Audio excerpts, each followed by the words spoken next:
अस्सलाम वालेकुम। मुल्क के मुआशी हालात इस वक्त हम सबके सामने हैं।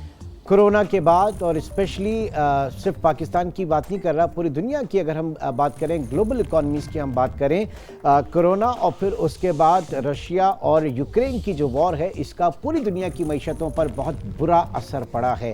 इंटरनेशनली हम देख रहे हैं कि जो ग्रोथ है ममालिक की, वो स्लम्प उसमें आया। इसके साथ साथ बहुत सी जगहों पे ले-ऑफ्स हुए, बड़े बड़े कारोबार जो हैं वो दुनिया में बंद हुए। और पाकिस्तान में तो ज़ाहिर है कि एक बिल्कुल ही हमारी डायनामिक्स अलग होती हैं, सबसे मुख्तलिफ हैं कि हम जो है और शदीद मुतासिर हो रहे हैं, क्योंकि हमारे यहाँ इस वक्त मुआशी जो इश्यूज़ हैं उसके साथ साथ जो पॉलिटिकल अनसर्टेनिटी है वो हमारी मईशत को भी मुसलसल नुकसान पहुँचा रही है। और ऐसे में आए रोज़ हम देखते हैं कि पाकिस्तान स्टॉक एक्सचेंज के अंदर जो लिस्टेड कंपनीज़ हैं उनमें बहुत सी जगहों पर स्पेशली अगर LSM की बात की जाए, लार्ज स्केल मैन्युफैक्चरिंग स्केल की बात की जाए, तो वहाँ पर कंपनीज़ जो हैं वो बाकायदा स्टॉक एक्सचेंज में जाके उनके वो अपने नोटिफिकेशन वहाँ पर आ रहे हैं कि वो अपनी प्रोडक्शन को बंद कर रहे हैं कुछ मखसूस अरसे के लिए। ये बड़े ऐसे हालात हैं।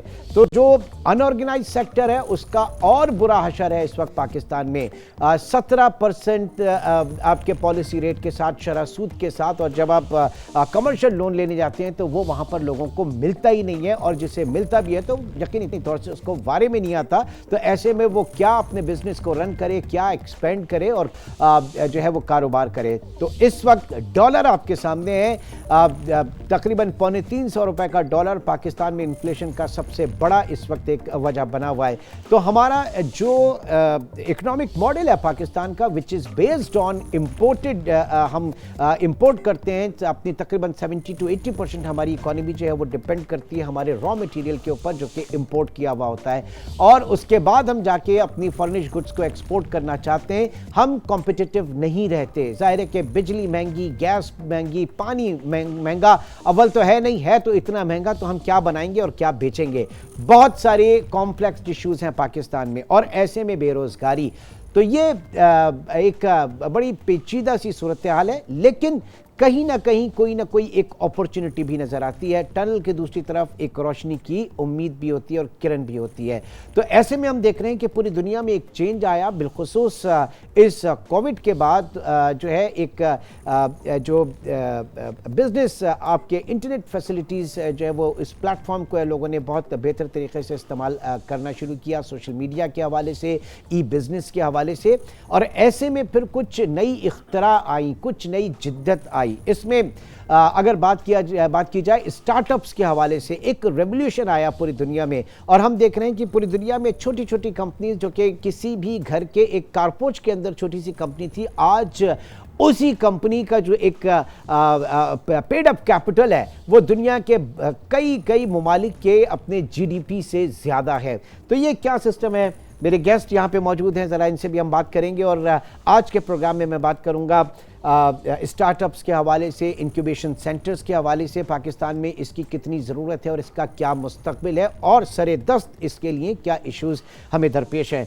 हमारे साथ मौजूद हैं जनाब इंजीनियर सैयद रिजवान अली साहब, आप असिस्टेंट प्रोफेसर और head of business incubation centre Bahria university Karachi. बहुत शुक्रिया रिजवान साहब।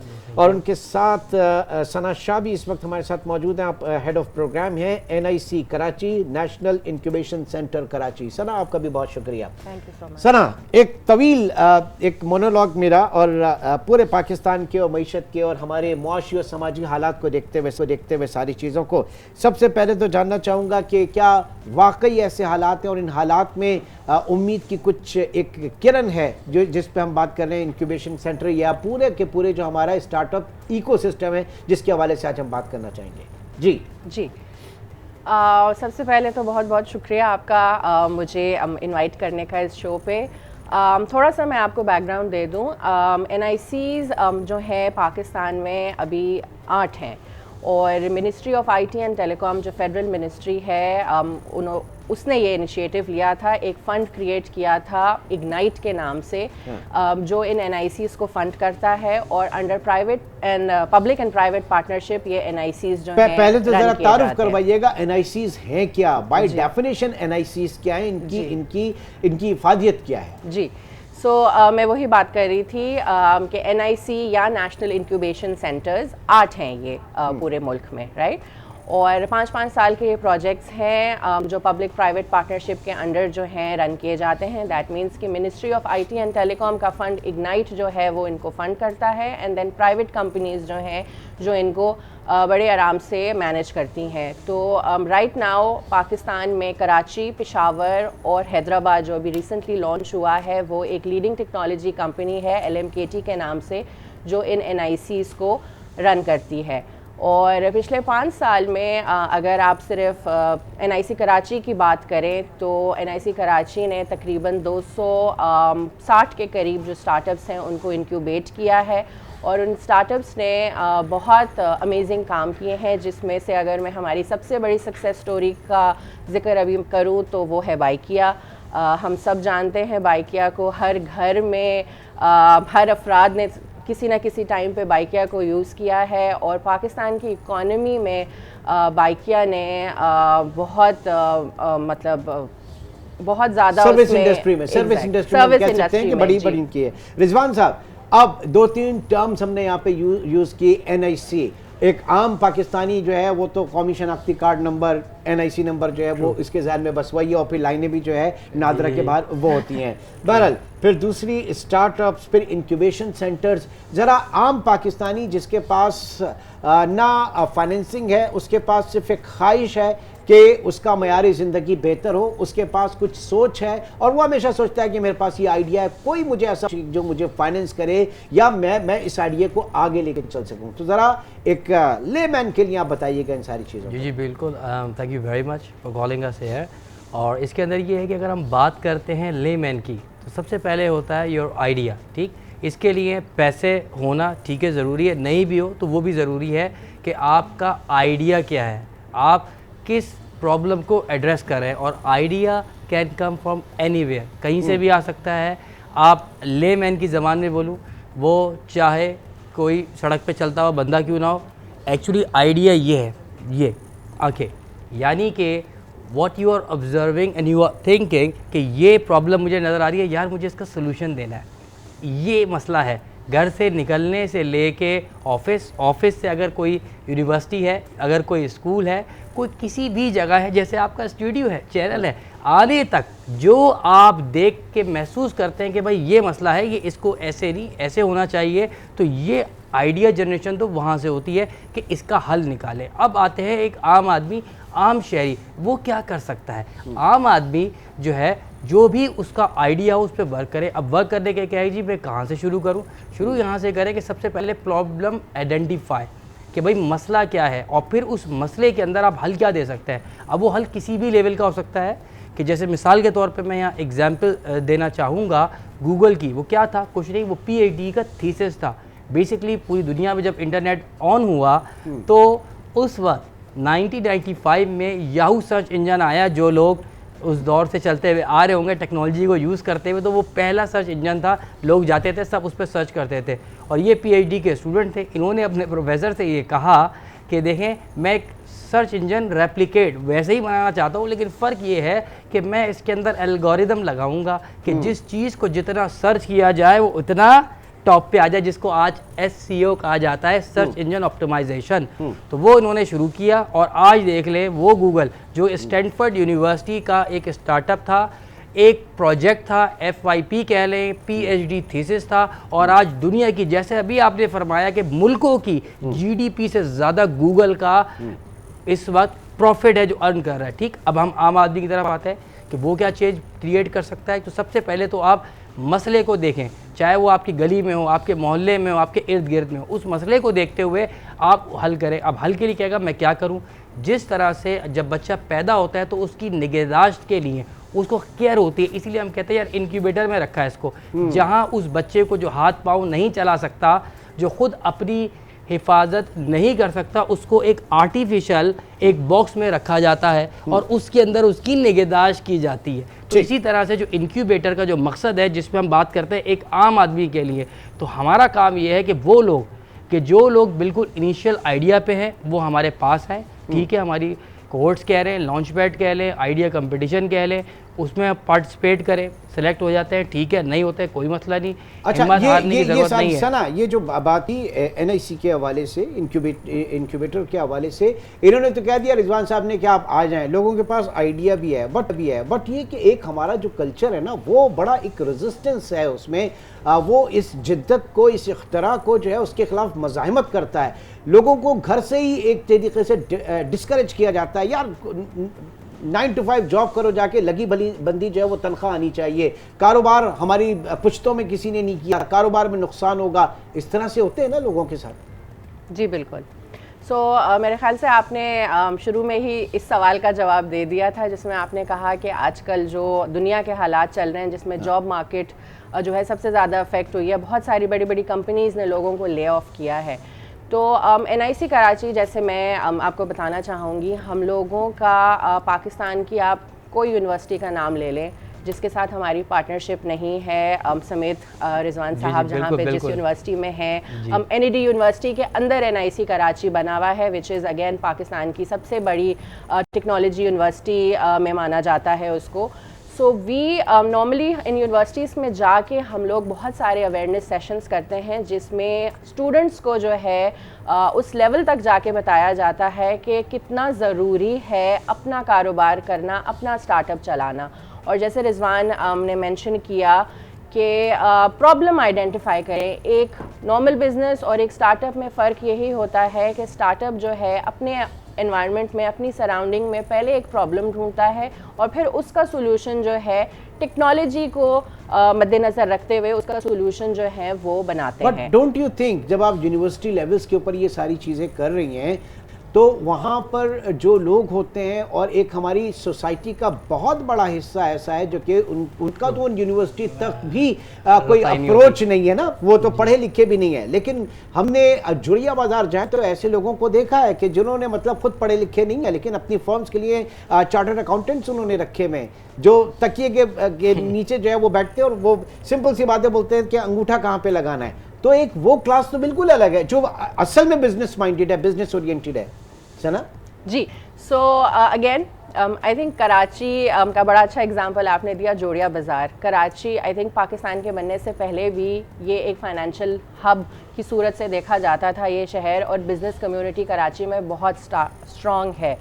और यूड बी सरप्राइज्ड कि आजकल जो है इवन इन बिज़नेस कम्युनिटीज़ में भी वो जो जोड़िया बाज़ार का आपने एग्जांपल दिया, उनकी जो अब आगे की जो जनरेशन है उनका माइंडसेट भी अब डाइवर्ट हो रहा है टुवर्ड्स दिस ट्रेंड, और वो लोग भी जो है अब इस कल्चर में आ रहे हैं। सो प्रॉब्लम यस होती है, बहुत होती है एट टाइम्स, लेकिन ये है कि स्टार्टअप अवेयरनेस और स्टार्टअप माइंडसेट जो है वो अब रिलेटिवली एटलीस्ट पिछले 5 साल में मैंने देखा है कि ये चीज़ बहुत इम्प्रूव हुई है। ठीक जी रिजवान साहब, बात अगेन मैं थोड़ा सा, क्योंकि ये कन्वेंशनल बिजनेस और ये दूसरी जो अपॉर्चुनिटी है हमारी, बड़ा इसमें फ़र्क यूँ भी मैं कहूँगा कि हमारी एक है बुलियन मार्केट, सराफा बाजार जो है कराची का, आपने देखा वहाँ पे बारिश, हमारे बुजुर्ग जो है वो जद्दी पुश्ती सोने का कारोबार कर रहे हैं, उनका एक अलग स्टाइल है। लेकिन जब हम उनसे बात करते हैं कि बाबा आप पाकिस्तान कमोडिटी एक्सचेंज के अंदर क्यों नहीं आते, आपसे ज़्यादा कौन गोल्ड की ट्रेडिंग को जानता है, तो वो कहते हैं हम टाई सूट पहन के नहीं बैठेंगे। बड़ा फ़र्क है दोनों उसमें, तो ये फ़र्क मैं दर जानना चाह रहा था। जी, इसके ऊपर मैं ये कहना चाहूँगा, इसके साथ साथ जो भी आपने 2 बातें की मैं साथ उनको भी इंक्लूड करूँगा। पहले आपने कहा कि क्या खिला है कि वो स्टार्टअप पे आ नहीं पाते, असल में उसकी माइंडसेट है। माइंडसेट ये जो कि हमारी जितनी भी यूनिवर्सिटीज़ है, चाहे आप कोई गवर्नमेंट यूनिवर्सिटी भी ले लें, वो सब पे करके, पर गवर्नमेंट यूनिवर्सिटी भी अगर मैं गलत नहीं हूँ तो मुझे करेक्ट कर दीजिएगा, 40,000 रुपये पर सेमेस्टर ये गवर्नमेंट की फ़ीस है। प्राइवेट में आ जाए तो 4-4 लाख रुपये भी यहाँ कराची के अंदर यूनिवर्सिटियों में सेमेस्टर, मैं साल नहीं 4 महीने की बात कर रहा हूँ। तो चूंकि इतना पे करके जब माँ बाप लगाते हैं तो बात आती है कि बेटे वापस कितना लेके आओगे, 4 साल तुमने हम पे लगा दिया है पैसे। तो ये एक माइंडसेट है कि जिसकी वजह से ये कंस्ट्रेंट डेवलप होता है, नंबर 1। ठीक, नंबर 2 जैसे आपने बात की अभी जोड़िया बाज़ार की और उसकी कि वहाँ जो लोग बैठे हैं, ठीक है, वो लगा रहे हैं, और उसकी वजह ये है कि वो भी एक बिज़नेस मॉडल है जिसको हम बिज़नेस मॉडल कहते हैं, कि वो अपने एक प्रॉपर कारोबार कर रहे हैं। ठीक है, उन्हें टेक्नोलॉजी की ज़रूरत नहीं। असल में चीज़ जो है, जो स्टार्टअप में जो हम लोगों को सिखाते हैं और बोलते हैं कि बेटे बेचना कैसे है, ये जो आर्ट है ना सेलिंग का, ये बड़ा इंपॉर्टेंट है। तो हम स्टार्टअप को, ठीक है टेक्नोलॉजी अपनी जगह, आपने लफाजी अपनी जगह, आपने अपनी क्रेडिबिलिटी, टाई सूट जो भी आपने बात की, बाबू साहब बन के अपनी जगह, लेकिन जो आर्ट है सेलिंग का, बेचना कैसे है, तो हम उस पर भी फोकस करते हैं कि भाई बेचना कैसे है। तो आपने जो बात की जोड़िया बाजार, उनको आर्ट पता है। अब जो हमने बात की थी तीसरी, आते तीसरी बात की तरफ आएंगे। ज़ाहिर है कि इस वक्त बड़ा इंटरेस्टिंग डिस्कशन है ये पाकिस्तान में कन्वेंशनल और ये एक नई जिद्दत टेक्नोलॉजी बेस्ड जो हम बिजनेस की बात कर रहे हैं, जहनी सोच को सबसे पहले जो है थोड़ी सी तब्दील करने की बात करें। एक छोटे से ब्रेक के बाद दोबारा मिलते हैं।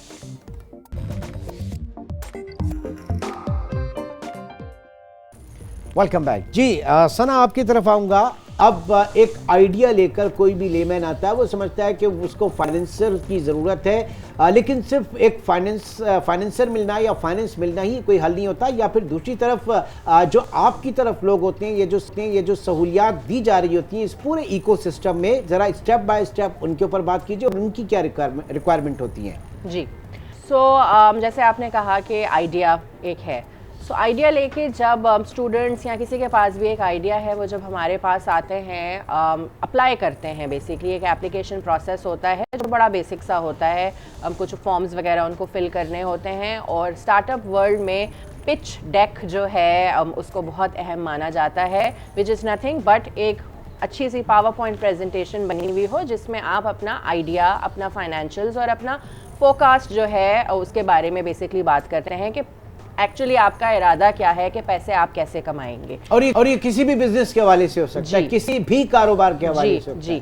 सो अगेन जैसे मैंने कहा कि हम लोग जो हैं उसमें आईटी या टेक का एलिमेंट ज़रूर देखते हैं, बिकॉज एक स्टार्टअप और एक ट्रेडिशनल बिजनेस में एक अहम फ़र्क यही है कि टेक बेस्ड होना ज़रूरी है वो बिजनेस, इंफॉर्मेशन टेक्नोलॉजी के हवाले से। जी, कोई एप्लीकेशन आपने बनाई है, कोई ई कॉमर्स रिलेटेड कोई बिजनेस है। बाइकिया का जैसे मैंने आपको एग्जांपल दिया, बाइकिया क्या है, एक बेसिक एप्लीकेशन है, उस पर आपने चीज़ें ऑर्डर करनी है, कहीं सामान डिलीवर करना है और लोगों की ज़िंदगी आसान की है।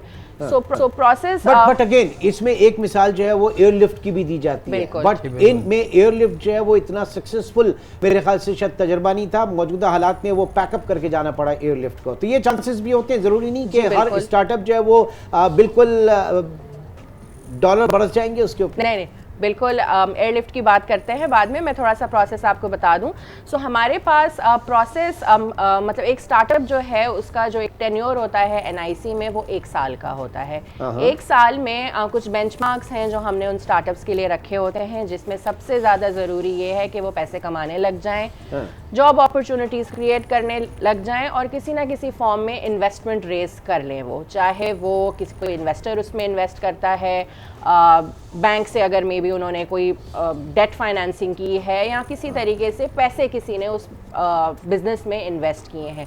तो अगर वो ये 3 क्राइटेरिया उनके पूरे हो जाते हैं, दैट मीन्स कि उनका इंक्यूबेशन प्रोग्राम पूरा हो गया, अब नाउ दे कैन ग्रेजुएट। ठीक है, चलें आगे बढ़ते हैं। लेकिन उससे पहले इस बीच में इस पूरे 3 बेंचमार्क करने से पहले जो फर्स्ट स्टेप था वो आइडिएशन था मेरे ख्याल से। हैदर साहब मुझे करेक्ट कीजिएगा। फिर दूसरा उसके बाद मार्केट रिसर्च कितनी ज़रूरी है किसी भी लेवल के ऊपर हो, और फिर वो पर्टिकुलर प्रोडक्ट डेवलपमेंट या बिजनेस डेवलपमेंट प्लान। मतलब इट्स नॉट नेसेसरी कि किसी ने मतलब MBA करा हुआ हो तभी वो ये सारी चीज़ें करेगा। पाकिस्तान में बहुत से ऐसे लोग हैं, अगेन मैं कहूँगा, जो बड़े कन्वेंशनल बिजनेस कर रहे हैं, लेकिन अगर आप इनको नॉन कन्वेंशनल साइड पे भी लेके आएंगे तो they can make brilliant success वहाँ पर कर सकते हैं। जी, बिल्कुल, आपने बिल्कुल सही कहा। इसी तरह से होता है कि इसके लिए डिग्री ज़रूरी नहीं होती, ये बेसिकली डिपेंड करता है आपके एक्सपोजर पे। जिस तरह से अभी आपने कहा कि सबसे पहले ठीक है जी, मसला देखा, उसका हल, उसकी इम्प्लीमेंटेशन, और उसके बाद उसके आपने बेचना कैसे, जो भी हमने लास्ट बात ख़त्म की थी कि बेचना किस तरह से, उसको बेचते हुए किस तरह से आपने अपनी टीम बिल्ड करनी है। ये भी बड़ा एक इम्पॉर्टेंट पॉइंट है स्टार्टअप्स की, जिस तरह से इन्होंने बताया कि बिल्कुल ये प्रोग्राम हमारे पास भी इसी तरह चला होता है, ट्रेनिंग्स होती है, मेंटोरिंग, टीम बिल्डिंग, ये बड़ा इंपॉर्टेंट काम है कि आप हर काम खुद फ़िलहाल शुरू में तो कर लेते हैं, हर वक्त नहीं कर सकते, तो आपको एक टीम बिल्डिंग की भी ज़रूरत होती है। उस टीम बिल्डिंग के बाद जिसके ऊपर हमारा बड़ा फोकस होता है, हम ये कहते हैं कि देखें, आप जो भी काम कर रहे हो उसके अंदर हमेशा आप एक डिज़ास्टर मैनेजमेंट के लिए कुछ पैसे बचा के रखें। ये नहीं हो कि आपने कुछ पैसे कमाए, या लेट सपोज फैमिली फ्रेंड्स, चचा मामू ताया, या चले वो नहीं तो कोई किसी ने फ़ंड दे दिया या किसी ने लेट सपोज गवर्नमेंट की इतनी सारी स्कीम्स हैं मुख्तलिफ या फिर यूएस एड की हैं, आपने वहाँ से फ़ंड उठा लिया, आप डिज़ास्टर मैनेजमेंट के लिए ज़रूर रखें। ये नहीं कि सारा पैसा एकदम से लगा दें, क्योंकि होता क्या है कि जब आप सारी चीज़ें अपनी ऑपरेशंस में बना देते हैं, 4 बंदे रख लिए, बेहतरीन से आपने एक बाइक पकड़ लिया, कुछ लोग गाड़ी भी ले लेते हैं, ये देखिए जी हमारा स्टार्टअप चल गया। तो आप डिज़ास्टर मैनेजमेंट के लिए बचा के रखें, क्योंकि हो सकता है कि कभी कोई ऐसा टाइम आ जाए या प्रोडक्ट नहीं बिक्री हो, बाज़ वक़्त ऐसा भी होता है कि आपकी सर्विस नहीं चल रही, तो वो उसमें आपके पास काम आ सके, ठीक। और उसके बाद जो सबसे आखिरी चीज़ है कि आपने कस्टमर सर्विस, ये देखें जी जितने स्टार्टअप हैं या आप कोई बिज़नेस कह लें, चाहे कन्वेंशन हो नॉन कन्वेंशनल हो, याद रखिएगा मेरी एक बात, आपकी customer service, how you make to feel your customer, ये बड़ा इंपॉर्टेंट काम है कि आप किस तरह से उसको महसूस करा रहे हो। तो ये एक रिलेशन आप जो क्रिएट करते हैं, आप जितनी दुनिया की बड़ी बड़ी कंपनीज देख लें, वो कस्टमर रिलेशनशिप पे बहुत वर्कआउट करती हैं कि किस तरह अपने कस्टमर से हमने रिलेशन रखना है, उसको तभी तो feedback इतनी कहते हैं। इन्वेस्टमेंट की है कस्टमर केयर सेंटर्स, जी, किसी भी कॉर्पोरेट साइट पे और सर्विस इंडस्ट्री में चले जाए, वहाँ पे आपको बड़ी उस पे मिलेगा, चाहे वो आपके टेलीकॉम साइट पे हो या कोई दूसरी इंडस्ट्री हो। अच्छा सना, मैं ज़रा आ जाता हूँ फंडिंग साइट पे। चलें ठीक है, आपका आइडिया भी पिच हो गया, सारी चीज़ें, लेकिन उसके बाद 2-3 चीज़ें, एक तो हम वेंचर कैपिटलिस्ट वहाँ पर पढ़ते हैं, फिर उसके साथ ही हम एंजल इन्वेस्टर्स वगैरह भी सुनते हैं, और क्राउड फंडिंग भी। इनमें फ़र्क क्या है? अगले को तो पैसे चाहिए, लेकिन ये जो इन्वेस्टर है इनकी ये डिफरेंट क्लासेस क्या हैं? सो एंजल इन्वेस्टर इज समवन जो बिल्कुल इनिशियल फेज में आपके स्टार्टअप में पैसे लगाते हैं, राइट। टिकट साइज उस इन्वेस्टमेंट का नॉर्मली थोड़ा सा छोटा होता है, एनीवेयर बिटवीन लेट्स से $50,000 से $5 लाख तक अगर उन्होंने आपके बिजनेस में पैसे डाले हैं, तो that falls under angel investor, right. But ये वो डे वन से आपके साथ है? जी बिल्कुल, ठीक। उसके तो बाद इसमें again sorry to interrupt you, अगर वो डे वन से आपके साथ हैं तो इसका मतलब है कि जो इन बिटवीन जो एक्सपेंसेस हैं आपका रिसर्च के हवाले से और चीज़ों मार्केटिंग के हवाले, तो वो उसमें शेयर कर रहे होते हैं एंजल इन्वेस्टर। सॉरी, दोबारा आप रिपीट करेंगे? मैं ये कह रहा हूँ कि अगर डे वन से साथ है, एक आइडिया लेकर आए ना, उस आइडिया की मुझे उसकी जो है वो रिसर्च के ऊपर भी काम करना है, मुझे बहुत सारी चीजें करनी है, तो क्या वो अखराजात वो आपको हैंड हैं आपकी अच्छा, हर तरह से, जहां आपको हेल्प एंड सपोर्ट की जरूरत होती है, लेकिन angel VC investor venture capitalist जो है उसकी इन्वॉल्वमेंट ज्यादा होती है, बिकॉज ऑब्वियस रीजन उसका ये है कि वो टिकट साइज ज्यादा होता है।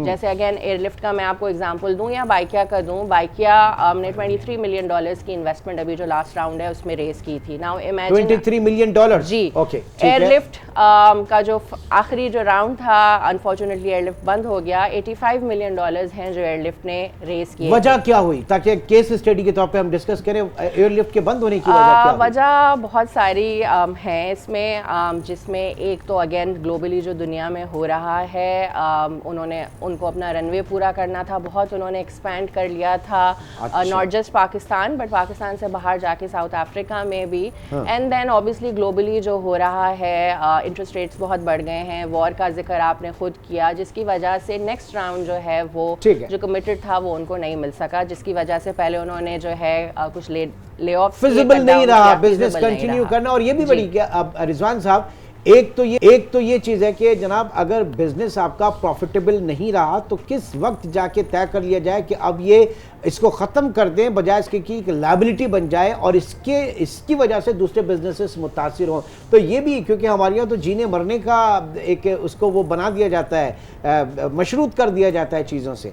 जी बिल्कुल ऐसे ही है। देखिए ये डिपेंड करता है आपकी बेसिकली अर्निंग के ऊपर, ठीक, कि आपने अपना जब बिज़नेस प्लान बनाया होता है तो आपने एक कट ऑफ रखा होता है कि ये मेरा ब्रेक इवन है।